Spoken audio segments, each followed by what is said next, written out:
Lebanon पर आपस में भिड़े हैं ट्रंप और नेतन्याहू। इजराइल के लेबनान पर हमले हालांकि जारी हैं, तो दूसरी तरफ ईरान की धमकी भी सामने आई है। ईरान ने बड़ा इंतबा दिया है। इंतबा के जरिए क्या कुछ ईरान ने कहा है वो आपको बताएंगे। और मौजूदा वक्त में आपको बताएं कि अमेरिका और इजराइल के दरमियान ठनी है, क्योंकि डोनाल्ड ट्रंप और इजराइल के पीएम बेंजामिन नेतन्याहू के दरमियान कुछ सुगबुगाहट सी खबर आई है कि दोनों के दरमियान तगड़ी लड़ाई हुई है, वो भी फोन कॉल पे। तो अमेरिका और ईरान के दरमियान मुआहदे के हवाले से बातचीत जारी है, लेकिन टेम्परेचर उस वक्त मजीद बढ़ गया जब ट्रंप ये मानने लगे कि दोनों देशों के दरमियान समझौते को रोकने में इस्राएल ही रुकावट है। इसके नतीजे में उन्होंने नेतन्याहू से बात की और उनसे हमलों को रोकने को कहा। तनाव के बावजूद इस्राएल ने हिजबुल्लाह पर हमले जारी रखे हुए हैं, जो मुआहदे के लिए खतरा है। अमेरिका, ईरान और इजराइल और लेबनान के दरमियान बढ़ती हुई कशीदगी के दरमियान मुआहदे के हवाले से अहम पेशरफ्त सामने आई है। अमरीकी सदर डोनाल्ड ट्रंप ने दावा किया है कि उन्होंने इस्राएली वजीर आजम बेंजामिन नेतन्याहू से बात की है और उन्हें बैरूत से फौजें वापस बुलाने को कहा है। ट्रंप के मुताबिक उन्होंने हिजबुल्लाह के नुमाइंदों से भी राब्ता किया और तंजीम ने इजरायली फोर्सेस पर फायरिंग बंद करने पर इत्तफाक किया है। इसके अलावा ईरान के चीफ मुज़ाकरातकार और पार्लियामेंट के स्पीकर मोहम्मद बाकर कालिबाफ ने लेबनानी पार्लियामेंट के स्पीकर नबीह बरी के साथ गुफ्तगू में सख्त पैगाम भी दिया है। उन्होंने कहा है कि अगर लेबनान पर इस्राएल के हमले जारी रहे तो ईरान न सिर्फ अमेरिका के साथ जारी मुज़ाकरात को रोक देगा, बल्कि बराह रास्त तनाज़े में भी पड़ सकता है। उन्होंने खबरदार किया है कि अगर इस्राएली कार्रवाइयाँ जारी रहीं तो इलाकाई कशीदगी बढ़ सकती है।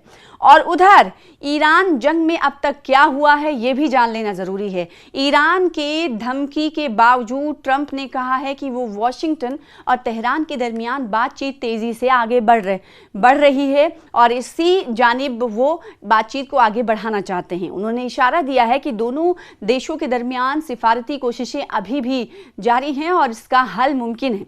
इसके अलावा इजरायली सियासत में भी इस मामले को लेकर इख्तलाफात सामने आए हैं। इजराइल के दाएं बाजू की कौमी सलामती के वजीर बेन गोएर ने सोशल मीडिया पर ट्रंप के मौक़िफ़ को तनकीद का निशाना बनाते हुए कहा कि अब वक्त आ गया है कि इजराइल अमेरिका को ना कहे। उन्होंने नेतन्याहू से हिजबुल्लाह के खिलाफ फौजी कार्रवाई तेज करने का मुतालबा किया है। उधर लेबनान के कौमी खबर रसाई एजेंसी के मुताबिक जुनूबी लेबनान में इजरायली फ़िज़ाई हमले रात गए तक जारी रहे। कई इलाकों से बम धमाकों की इतलात सामने आई और हलाकतों का खदशा है। लेबनान की वज़ारत सेहत के मुताबिक मार्च से अब तक इस्राएली हमलों में 3,433 अफराद हलाक हो चुके हैं, जबकि 10,000 से ज़्यादा अफराद ज़ख्मी। जारी तनाज़े ने खत्ते में इंसानी बहरान को बढ़ा दिया है और बैनुल-अक़वामी बिरादरी में तशवीश का इजहार किया है। नेतन्याहू का दावा है कि ईरानी हुकूमत का ज़वाल नागुज़ीर है। इस्राएली वज़ीर आज़म बेंजामिन नेतन्याहू ने मंगल के रोज़ दावा किया कि ईरान को अहम धचका लगा है। उन्होंने इशारा दिया कि मुल्क की क़यादत जल्द गिर सकती है।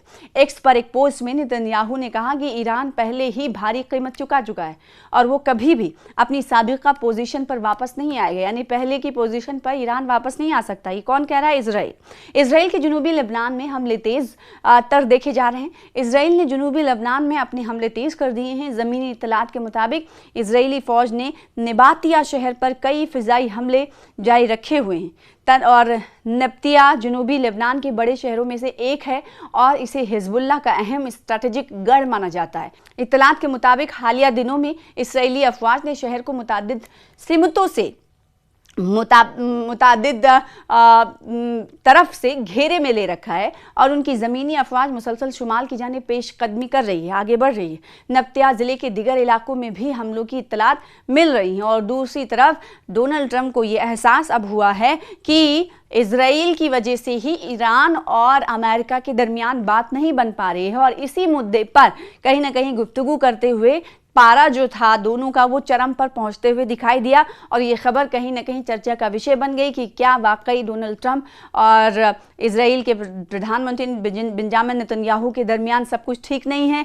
तो ये कहा जा सकता है, शुरुआती जो जानकारी मिली कि डोनाल्ड ट्रंप ने इसी मुद्दे पर प्रधानमंत्री इजराइल बेंजामिन नेतन्याहू को जब कॉल किया लिया तो बातचीत जो है कहीं ना कहीं तू तड़ाक में भी बदलती हुई दिखाई दी और दोनों लीडरान की तरफ से कहा जा रहा है कि अपनी अपनी बात रखी गई, लेकिन वो बात पहले वाली नहीं थी और दोनों में कहीं ना कहीं खफगी, नाराज़गी दिखाई दे रही थी और दोनों का ये जो कॉल था, ये जो बातचीत थी वो हाई टेम्परेचर पर पहुंचता हुआ भी दिखाई दिया, ये जानकारों का कहना है। और जब ये बात लीक हुई तो कई मीडिया ने खबर दिखाई कि डोनाल्ड ट्रंप और इजराइल के प्रधानमंत्री बेंजामिन नेतन्याहू के दरमियान हुई गुफ्तगू के बीच जो है पारा जो है काफ़ी ऊपर तक बढ़ गया था। दोनों एक दूसरे पर कहीं ना कहीं चिल्लाते चीखते चिल्लाते दिखाई दिए होंगे, क्योंकि जो खबर लीक हुई, जो खबर सामने आई कि डोनाल्ड ट्रंप बहुत ही गुस्से में उन्होंने बेंजामिन नेतन्याहू को फ़ोन किया, तो उधर से भी नाराज़गी का ही इजहार किया गया। अब देखना होगा कि ईरान के हवाले से जो बात डोनाल्ड ट्रंप कहते हुए नजर आ रहे हैं, क्या उस बात को एक्सेप्ट करेगा इजराइल, या फिर इजराइल जिस तरीके से ईरान के खिलाफ अमेरिका से कह रहा है कि आपको एक बार फिर से जंग छेड़नी होगी, या फिर जैसे आपने पहले तेवर इख्तियार किए थे वैसे ही तेवर इख्तियार किए जाए, तो क्या डोनाल्ड ट्रंप इजराइल की बात मानेंगे? ये कई सवाल उठ रहे हैं, लेकिन इतना ज़रूर है कि दोनों लीडरान के बीच जो गुफ्तगू हुई है वो इस जानिब इशारे दे रही है कि सब कुछ ठीक ठाक नहीं है। मुद्दा वही है, इजराइल, अमेरिका और ईरान के दरमियान समझौते को अमेरिका एक अच्छी शक्ल देना चाहता है, लेकिन इजराइल के ज़रिए ये डोनाल्ड ट्रंप कहते हुए नज़र आ रहे हैं कि शायद ये बात उन्हें अच्छी तरह से समझ आ गई है कि इजरायली पीएम बेंजामिन नेतन्याहू के वजह से ये डील जो है, ये समझौता जो है किसी बुनियाद तक या किसी अहम फैसले तक पहुंचता हुआ नहीं दिखाई देता।